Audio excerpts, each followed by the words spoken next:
오늘 이스라엘의 멸망이라는 제목으로 함께 본문의 말씀을 보기를 원합니다. 예수님께서 오늘 본문의 말씀을 허락하실 때는 그 마지막 고난주간, 예수님께서 십자가에 못 박히시기 3일 전 화요일 날 성전에서 제자들을 가르치시고 이제 성전 밖을 나가실 때, 예수님이 사역하시던, 예수님이 이 땅에 오셨을 때도 이스라엘의 모든 사람들, 또 예수님의 제자들도 가장 그 관심이 있었던 것이 바로 예루살렘 성전 건물이었습니다. 이스라엘 사람들에게는 천년 동안 신앙의 중심이 하나님을 만나는 것, 또 하나님 앞에 예배드리는 것, 그들이 하나님의 백성인 증거, 이 모든 신앙의 중심에는 예루살렘 성전이라는 곳이 있었습니다. 그런데 예수님께서 오시면서요, 이 성전의 일반적인 기능이 다 했죠. 성전은 하나님의 임재를 상징하는 곳입니다. 하나님의 임재가 있는 곳이고, 하나님 앞에 죄인들이 나올 수 있는 그 길을 하나님께서 예표로, 그림자로 허락해 놓으신 것이죠. 그런데 예수님이 직접 이 땅 가운데 하나님의 아들로 오셔서 우리의 구원자가 되어주시고, 우리의 구속자가 되어주시고, 우리의 영광의 하나님이 되어주셨을 때, 이제 저희가 마치 이 그림자는 사라지고요, 실체를 보면서 이제 바로 하나님 앞에 예수님을 통해서 얼굴과 얼굴로 마치 보는 것처럼 나갈 수 있는 그런 은혜의 길이 열리는 것이죠. 그런데도 사람들의 습관이 참 무섭습니다. 관습이 무섭습니다. 천년 동안 지켜왔던 그 신앙의 형태 때문에 예수님이 이 땅 가운데 오셔서 내가 하나님의 성전이다 하고 말씀하시는데도 알아듣지 못하고요, 천년 전 옛 모습으로 돌아갑니다. 오늘 그 말씀 속에서 왜 이스라엘이 멸망할 수밖에 없었는지 함께 보도록 하죠. 하나님께서는요, 바로 이 땅 가운데 여자의 후손으로 오실 것, 그 여자의 후손으로 오셔서 우리를 하나님의 보좌로, 하나님의 나라로 인도하실 것을 이렇게 아담이 타락한 이후에 언약하시고, 그 다음에 모든 선지자들과 모든 구약의 성경을 통해서 내가 이렇게 할 것이다 하고 말씀하셨어요. 성경을 보면서 사실은 누구를 봐야 됩니까? 여자의 후손으로 오시는 우리의 구세주 예수 그리스도를 봐야죠. 그런데 이 구약의 모든 선지자와 또 모세의 오경을 통해서 이렇게 말씀하셨는데 이것을 보는 사람들이 제대로 없었어요. 세우는 성막, 언약궤, 또 그 성전의 기구, 그 다음에 하나님께서 가르쳐주신 예배의 절차, 제물의 종류, 또 솔로몬 이후에 생긴 그 솔로몬의 성전, 이런 눈에 보이는 것을 하나님을 섬기는 것이라고 생각하고 살았죠. 그래서 진짜 메시지는 다 놓쳐버린 것입니다. 예수님께서 이 땅 가운데 오셔서 첫 번째 사역을 하실 때 성전에 들어가서요, 성전을 청결케 하는 사건을 행하십니다. 성전에 들어가서 장사하는 모든 사람들, 그 돈 바꾸는 사람들, 그 상을 뒤엎으시고요, 청결케 하십니다. 답답하신 것이죠. 우리식으로 표현하면요, 뭐라고 표현하겠습니까? 이 답답한 사람들아, 내가 진짜 하나님의 성전, 너희들이 구약에 그동안 해왔던 모든 것에 내가 진짜인데 한 명도 나를 못 알아보느냐 하는 얘기. 그래서 예수님께서 요한복음 2장 19절에서 21절에 성전을 청결케 하시면서요, 이런 말씀을 하셨습니다. 우리 한번 같이 읽어볼까요? 요한복음 2장 19절에서 21절 말씀입니다. 시작. 예수께서 대답하여 가라사대 너희가 이 성전을 빼라. 내가 사흘 동안에 일으키리라. 유대인들이 가로되 이 성전은 46년 동안의 지었거늘 내가 3일 동안에 일으키겠느냐 하더라. 그러나 예수는 성전된 자기 육체를 가리켜 말씀하시는 것이라. 왜 유대인들과 예수님에 대하여 서로 답이 맞지 않을까요? 그것은 보는 관점이 다르기 때문입니다. 우리의 신앙은요, 내 관점에서 하나님을 보는 것이 아니라 하나님이 어떻게 보시는지를 깨달을 때 믿음의 눈이 떠지는 거예요. 우리 가르쳐주지 않아도요, 우리가 세상에 사는 동안 세상에 보는 눈은 다 갖고 있잖아요. 생각하는 거 다 갖고 있습니다. 그래서 굳이 이야기 안 해도 사람들이 보는 것, 사람들이 생각하는 것 저희도 살기 때문에 다 알아요. 예수님이 우리에게 오셔서 가르쳐 주시는 것은 하나님께서 무엇을 보고 계시고 어떻게 생각하시고 어떻게 하나님께서 하나님의 백성을 인도하실지를 저에게 가르쳐 주십니다. 예수님께서 1000년 동안 이스라엘 사람들이 엉뚱한 것을 섬기고 있다는 것이, 겉으로는 예루살렘 성전에서 예배를 드리는 것처럼 보이는데 속은 딴 마음이 있다는 얘기. 바리새인도 그랬고 제사장도 그랬고 그 당시에 종교의 지도자들 다 자기 생각들이 있었어요. 그러니까 예수님이 오셔도요, 예수님이 인간의 몸으로 하나님의 아들로 오셔도 보는 사람이 없어요. 성전이 예수님보다 이 건물이 더 중요한 것입니다. 오늘날도 마찬가지예요. 제가 종종 교회 건물 때문에, 건축 때문에 갈등을 갖는 교회들을 이렇게 종종 보게 돼요. 그 안에 보면요, 예수님이 원하시는 뜻은 사라져버렸고요, 건물에 대한 문제로요 서로 이 갈등과 분쟁을 갖고 있어요. 그럼 이런 얘기예요. 건물이 중요하냐, 누가 더 중요하냐? 예수님이 중요하냐? 그런데 건물을 짓는 사람들의, 이 건물을 갖고 싸우는 사람의, 건물을 갖고 이 분쟁을 하고 건물에 생명을 거는 사람들의 말은요, 이 건물을 통해서 하나님의 영광을 나타내겠다는 거예요. 이스라엘 사람도 똑같았습니다. 그런데 진짜 하나님의 성전 되시는, 성전의 머리 되시고 주인 되신 예수님이 오셨는데도요, 뭐라고 말합니까? 예수님보다 성전이 더 중요하다. 그러니까 예수님께서 그들을 갖다가 생각을 바꿔주시죠. 이거 건물 한번 헐라는 거예요. 이거 헐지 않고는 누구를 보지 못한다고요. 진짜 예수를 보지 못한다. 그러니까 사람들이 뭐라고 알아듣냐면요, 지금 이것이 46년 동안 지어지고 있다는 것이에요. 아직 공사가 다 안 끝났습니다. 예수님 당시에 헤롯이 이 대를 이어서 이 건물을 고치고 있었어요. 네, 예수님 당시 46년 동안, 주전 20년부터요 26년까지 지금도 공사 중인 건물이에요. 본 성전 본체는 지어놓고요, 옆에 주변 건물을 짓고 있었어요. 고치고 있었어요. 그러니까 이 사람들이 이해가 안 가죠. 지금 몇 년째요? 46년째 솔로몬의 영광을 재현하기 위해서 솔로몬의 성전보다 더 화려하게 지금 짓고 있는데, 아니 이거 46년 줘도 아직 다 공사 안 끝났는데 예수님이 뭐라고 말씀하십니까? 3일 만에 내가 다시 짓겠다는 거예요. 이해가 되지 않았던 것이죠. 이 사람들의 생각에는요, 눈에 보이는 이 돌로 지은 건물, 거기에 가득 차 있기 때문에요. 이것이 솔로몬 성전의 외형입니다. 959년에 솔로몬에 의해서 완공이 됐습니다. 966년에 짓기 시작해서 959년에 7년 만에 완공이 되었죠. 솔로몬의 성전은 다윗을 통해 하나님께서 비전을 주셨고 솔로몬을 통해서 이루셨습니다. 바로 성전으로, 참 성전으로 오실 예수님을 어떻게 우리가 예수님께 나아가고 하나님을 섬길 수 있는지 우리에게 그림자와 카피, 모형으로 우리에게 주신 것이죠. 이것이 또 솔로몬 성전의 모형. 이것은요, 바로 주전 20년부터 언제 완공이 됐냐면요, 이 헤롯 성전인데요. 이 헤롯 성전은 주후 68년에 완전히 완공이 됐습니다. 부속 건물, 주변에 건물을 지었어요. 약 88년, 거의 90년 동안 지었던 겁니다. 그런데 건물을 다 짓고 나서 몇 년 있다가 이 건물이 무너졌는지 아십니까? 2년 지났어요. 대를 이어서 두 세대가 지나도록 90년이 되도록요, 이 건물을 짓느라고 모든 에너지를 다 쏟았는데요, 뭐라고요? 완공되고 2년 만에요, 로마의 그 장군의, 로마 그 디도라는, 타이러스라는 장군에 의해서 이 건물이 완전히 무너지고 지금 통곡의 벽이라는 벽 한쪽 남겨놨어요. 예수님께서 그렇게 말씀하셨죠.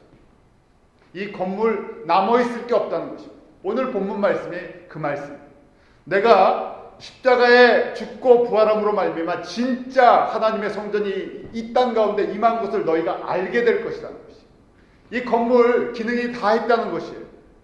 영원한 건물이 어디 있습니까? 목적이 있죠. 그런데 이 사람들은 이 건물이 영원할 것이라고 생각했어요. 그래서 무려 90년에 가까운 세월에 엄청난 노력을 다해갔고요. 이 건물을 지면 하나님의 영광이 임한다고 생각했는데 영광이 임한 것이 아니라 하나님의 진노가 임하고 있어요. 참 어떻게 보면 우스운 것입니다. 이 건물을 질 때 사람들이 이 건물 짓고 나면 하나님의 영광이 임하겠다고 생각했는데요. 결국은요, 그들 마음속에는요, 우상과 세상에 대한 것으로 가득 차 있었어요. 하나님의 나라를 제일 보지 못하는 영적으로 얘기하면 블라인드, 소경이었다는 것입니다. 이것이 성전의 이 모습이 얼마나 대단한지. 이게 모형입니다. 지금 다 부셔져서 없어요. 나중에 또 다른 사진을 보여드리겠습니다. 바깥에 보이는 것이 이 성전의 외벽들이고요. 그 다음에 저 가운데 있는 건물이 성전의 모습이에요. 예루살렘은요, 이 성전으로 말미암아 이 중심에 딱 꾸며진 것이. 이스라엘은 저것이 최고 자랑이었어요. 이스라엘 사람들한테는 저 건물을 짓고 저 건물을 유지하는 것이 최고의 자랑이었죠. 그런데 예수님께서 십자가에 돌아가실 때 그 십자가에 달린 예수님을 보면서 지나가는 사람들이 또 예수님을 십자가에 못 박게 했던 그 유대인들이 이렇게 예수님을 조롱했습니다. 마태복음 27장 40절에 보면요. 가로되 성전을 헐고 사흘에 짓는 자여 네가 만일 하나님의 아들이거든 자기를 구원하고 십자가에서 내려오라 하며. 너가 그때 얘기하지 않았냐? 사람들이 기억하는 거예요. 너 성전을 갖다 3일 만에 짓는다며? 그럼 한번 십자가에서 한번 내려와봐라 하는 얘기예요. 만약에 예수님께서, 제가 이제 우스개로 말씀드립니다. 예수님께서 이때 화가 나셔갖고요. 어떻게 하셨으면? 십자가에서 딱 내려오셔갖고 에잇 하면서요. 거기 한번 쓸어버리시고 내가 치사해서 더러워서 이 십자가 지나가라. 그러면 어떻게 됐습니까? 저희 구원은 저 물 건너간 얘기예요. 우리가 하나님 앞에 나아갈 수 있는 것, 우리가 하나님 앞에 나아가면서 나의 하나님 예수를 나의 주로 고백하며 하나님의 백성이 되고 하나님의 언약 백성이 되고 하나님 천국에 들어갈 수 있는 모든 구원의 길이 바로 예수님께서 십자가에서 나를 위해서 피 흘려주시고 나를 위해 죽어주시고 3일 만에 부활의 첫 열매가 되어주셔서 우리로 누구든지 예수를 믿으면 죽어도 살겠고 살아서 믿으면 영원히 살 수 있는 그 믿음과 은혜를 허락해 주시고. 그런데 예수님이 이렇게 조롱했다고 예수님께서 내가 하나님인데 하고 화가 나셔. 내가 한번 해볼까? 하실 수 있죠. 하나님이신데 그 뭐 못하시겠어요. 결국 유대인들의 눈이, 세상의 눈은 누구보다도 밝았지만 그들이 1000년 동안 신앙을 지켜왔던 구약의 성도들인데 대부분의 성도들이 이 예수를 보지 못했다는 거예요. 왜 그렇습니까? 건물로 지은 이 솔로몬 이후에 헤롯 성전을 지어놓고요. 이건 너무나 위대해 보였기 때문에 신앙의 중심이 세속적인 것으로 가득 차 있기 때문에.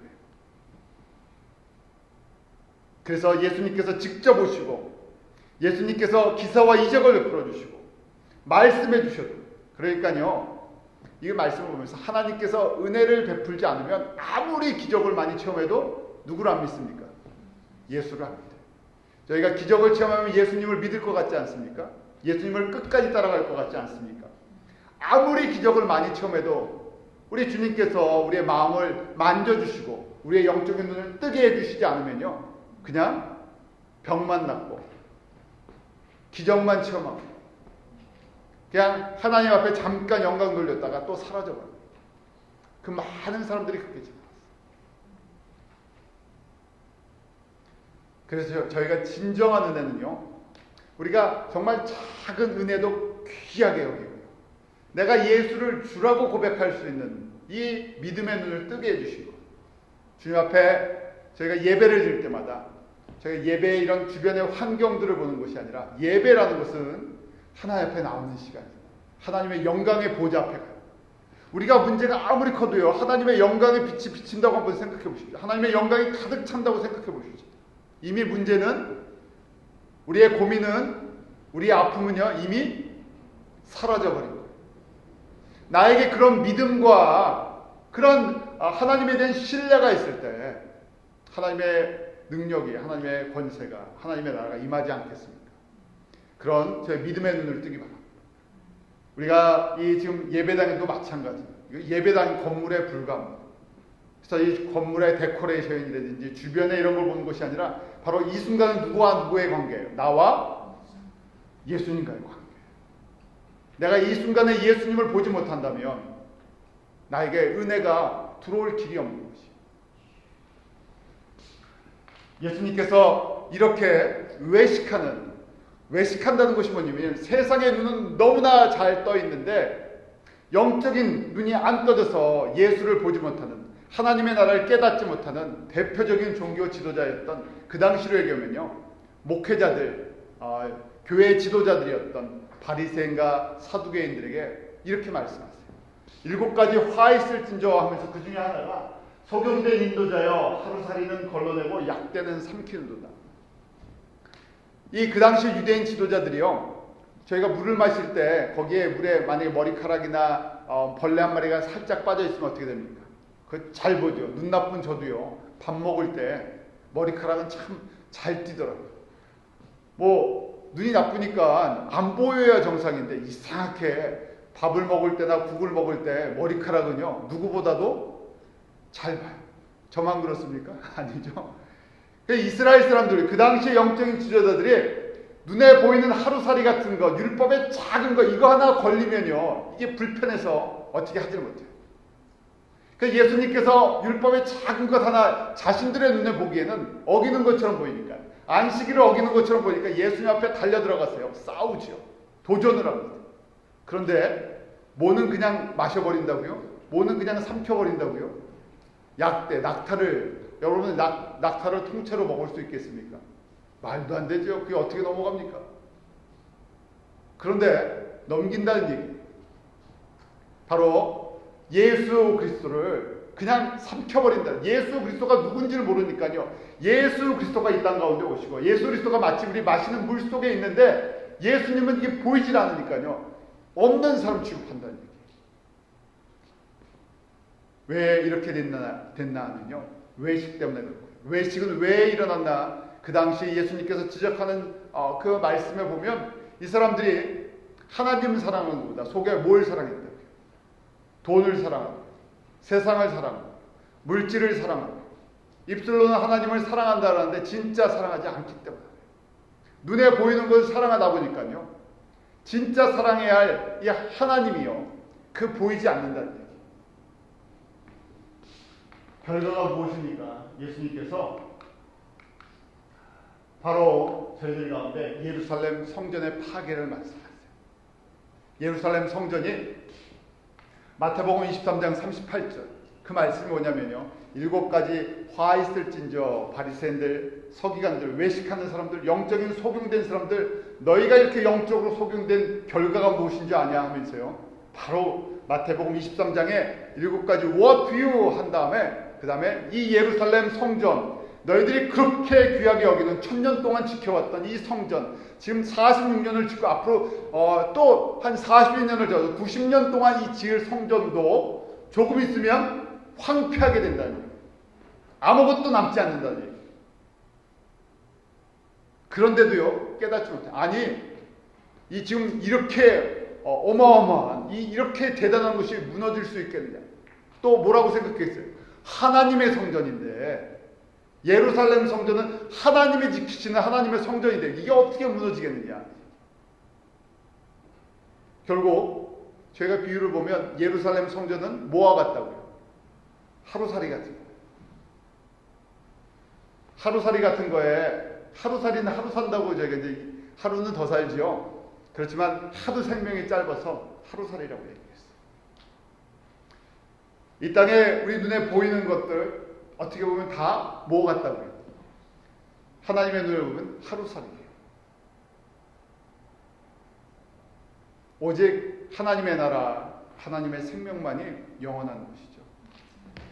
그래서 예수님께서 마태복음 23장과 24장에 이 성전, 너희들이 생각하는 이 생전, 앞으로 예수님께서 이게 지금 주 30년에, AD 30년에 말씀을 하십니다. 이제 한 세대, 40년 지나서 한 세대만, 조금만 지나면 돌 위에 돌 하나 남지 않고 완전히 항폐해서 버린 땅, 버린 성, 버린 성전이 되어버릴 텐데, 안타까운 말씀으로 정신 차리라 하고 말씀해 주십니다.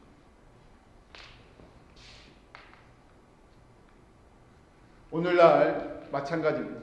저희도요, 예수님 이후에 예수님께서 저희 한 사람 한 사람을 하나님의 성전 삼아 주셨어요. 왜냐하면 하나님의 성령이 우리 믿는 모든 성도들 가운데 거하심으로 말미암아 고린도전서 3장 16절 말씀처럼 너희가 하나님의 성전인 것과 하나님의 성전이 어디라고요? 예수 그리스도를 주라고 고백하고 성령을 모시고 사는 우리 한 사람 한 사람이 하나님의 성전이에요. 그래서요, 우리가 우리 자신을 사랑하는 것, 귀하게 여기는 것, 성경적인 것입니다. 그냥 이기적으로 나를 귀하게 여기라는 것이 아니라 내가 하나님의 나라를 대표하는 예수 그리스도의 대사요, 리프레젠티티브고요. 그 다음 내가 템플 오브 가시. 그냥 꾸밀려면요, 나를 잘 꾸며야 되는데 외형만 꾸미는 것이 아니라 어디를 꾸며야 돼요? 우리 마음에 하나님의 성전이 임하니까요. 우리 마음을 하나님의 성령으로 잘 채워넣어야 돼요. 그래야 하나님이 영광을 받으십니다.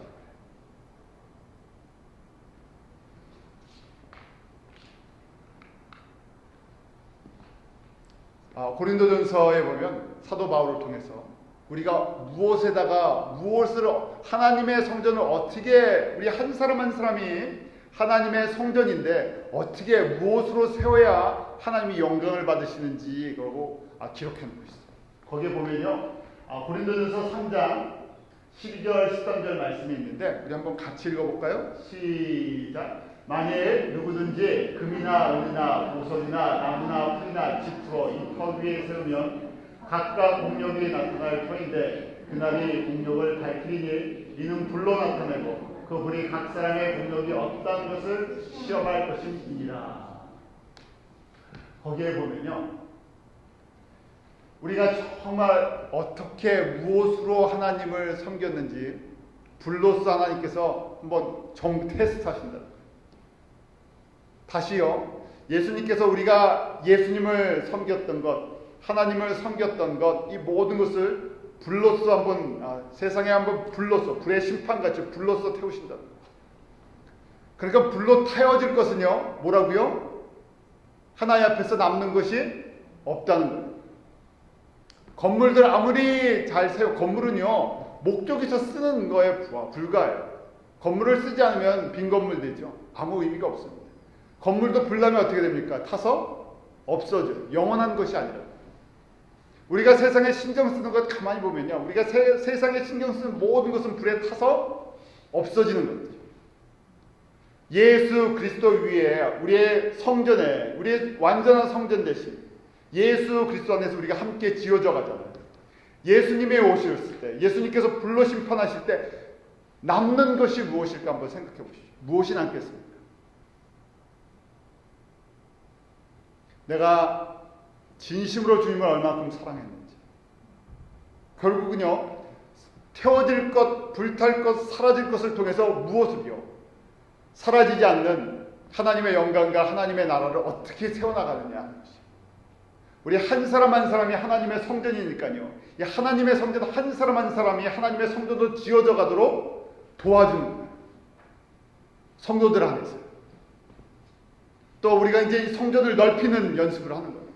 예수 그리스도 안에서 나라와 민족, 결국 성전이라는 것은 예수 그리스도 안에서 전 세계 모든 성도들이 돌과 같이 함께 지어져 가는 거예요.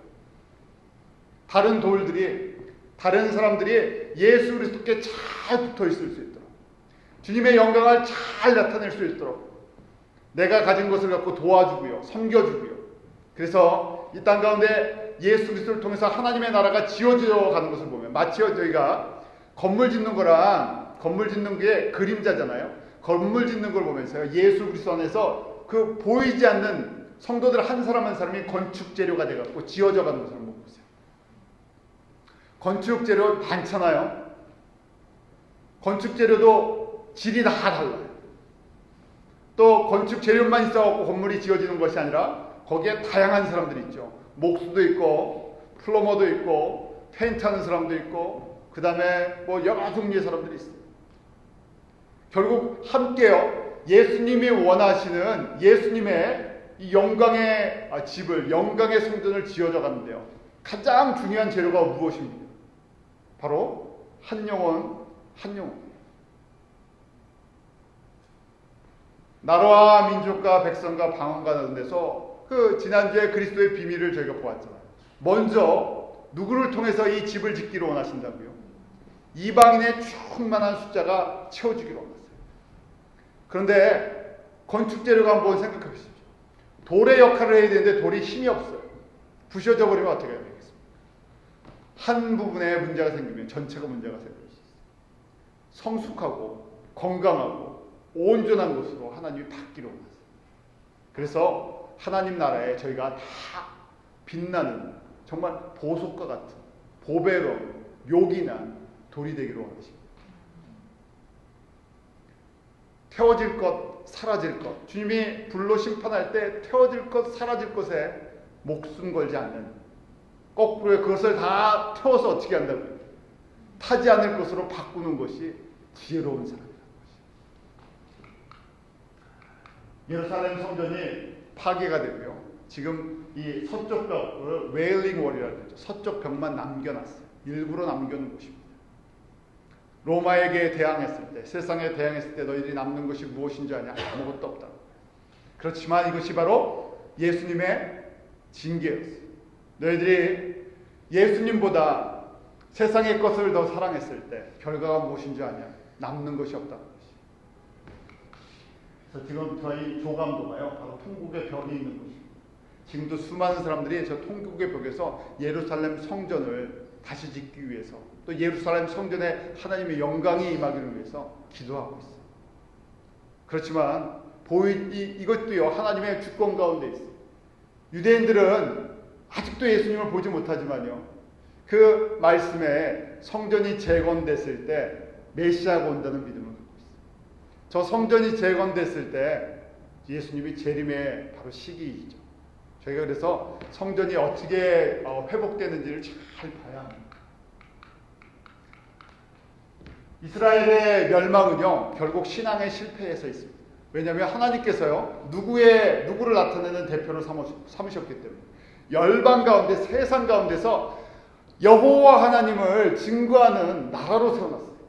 그래서 이스라엘이, 예루살렘 성전이 파괴가 되고 이스라엘이 멸망을 하는 것은 그들의 군사력이 없어서 그 사람들이 정치 외교를 못해서 그것이 아니라요, 하나님 섬기는 것을 잃어버렸기 때문에, 껍데기 신앙만 갖고 있었기 때문에, 그럴 때마다 하나님께서 한번 징계를 하시죠. 정신 차리라. 껍데기는 어떻게 된다고요? 겉은 타고 무너지고 없어지는데 하면서요, 또 그때마다 한 번씩 보여주세요. 그래서 저희도 마찬가지예요.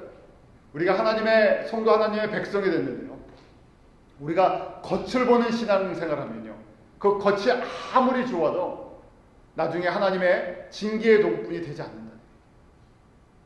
우리의 속사람이 하나님의 성전으로 지어져가는 은혜가 있기로 합니다. 내가 그렇게 하나님의 성전으로 지어져가는 은혜가 있으면요, 이제 눈을 들어서요, 옆에 있는, 또 멀리는요, 우리가 선교한다는 것은요, 다른 것이 아니라요, 내가 하나님의 성전으로 지어져가는 은혜가 있는데, 이 보니까요, 내 옆에 있는 사람부터 시작해서요, 멀리 나라와 민족들 다 하나님의 성전으로 함께 지어져 간다는 거예요. 교회관이 그렇게 바뀌어야 되는 거예요.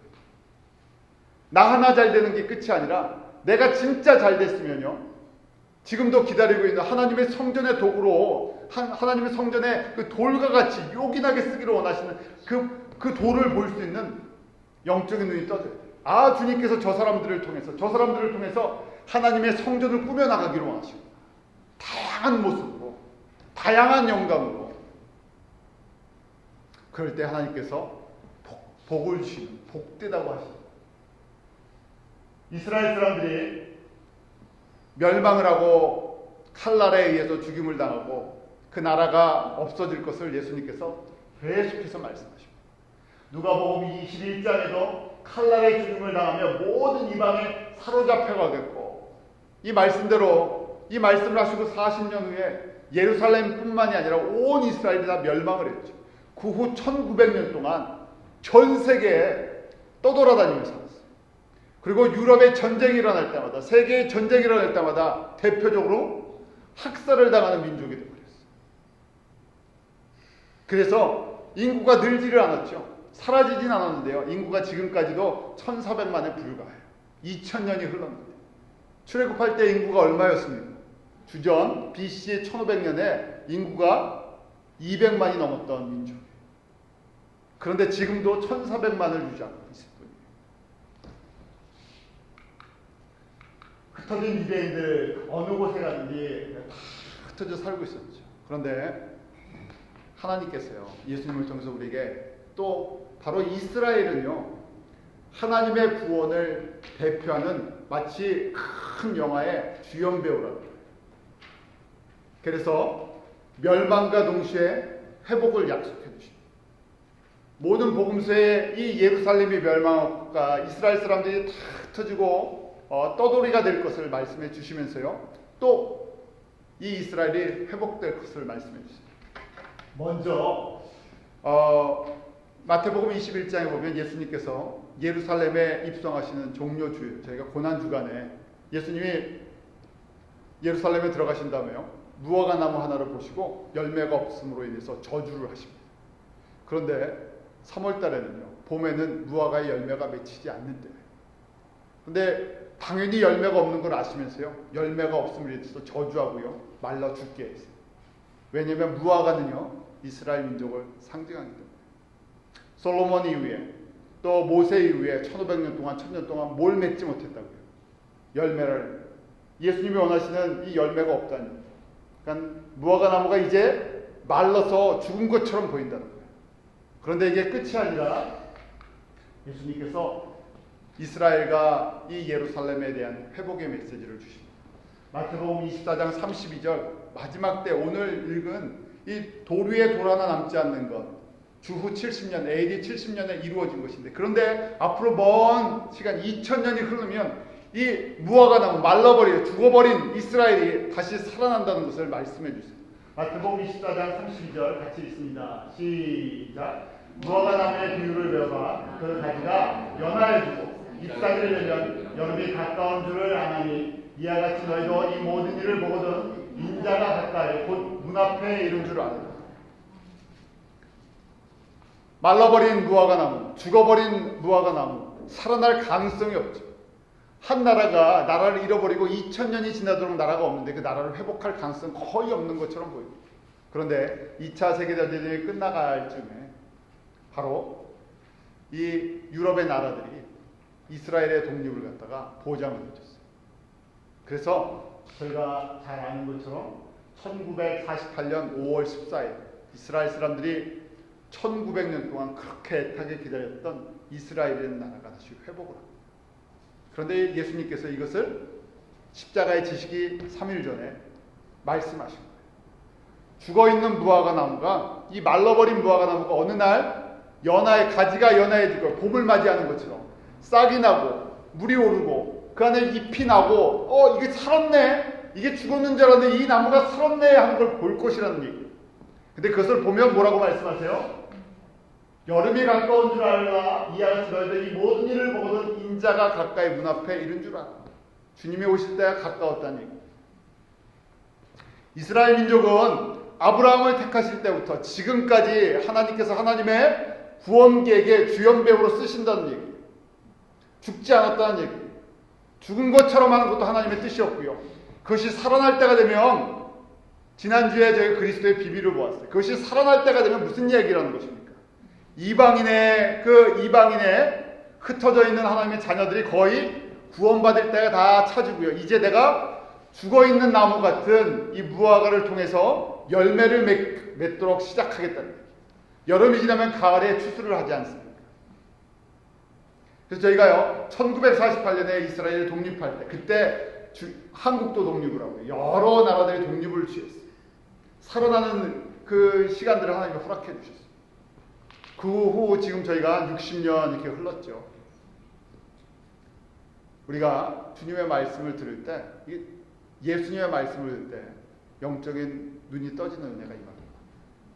주님 오실 때가 어느 때보다 같고, 그래서 저희가 이스라엘이 어떻게 사는지 저희가 뭐하러 관심을 갖겠습니까? 이스라엘은 지금도 하나님의 구원을 이루어 나가는데 나침판 같은 역할을 해요. 저희 보고 보라는 얘기. 이스라엘을 통해서 하나님의 구원을 보라는 거예요.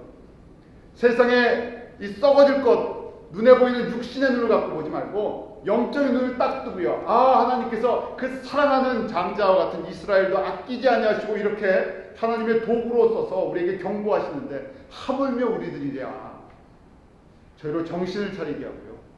정말 우리의 모든 썩어질 것을 어떻게 하면 썩지 않은 것으로 바꿔나갈 수 있는지, 그것이 바로 믿음 있는, 그것이 진짜 지혜로운 사람입니다.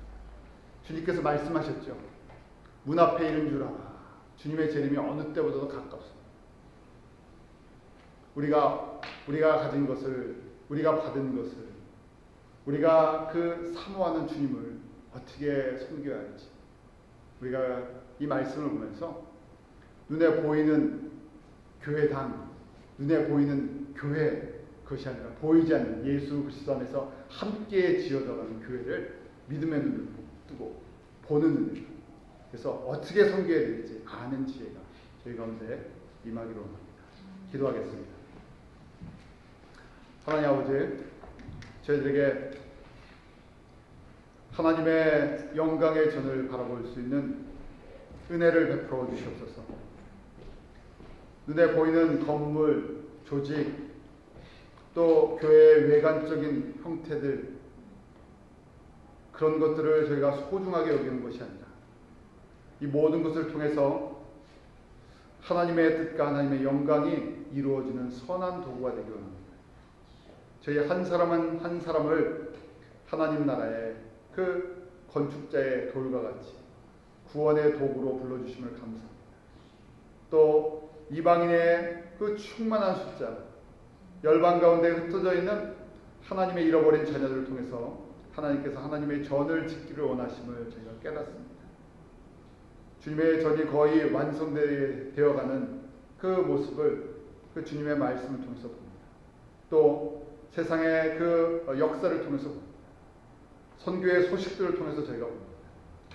지혜롭게 하여 주시고 저희의 섬김이 그 불 가운데서도 썩지 않고 타지 않고 주님의 영광을 나타낼 수 있는 귀한 섬김의 열매들이 되게 은혜 내려 주시옵소서. 감사하며 예수님 이름으로 기도하옵나이다.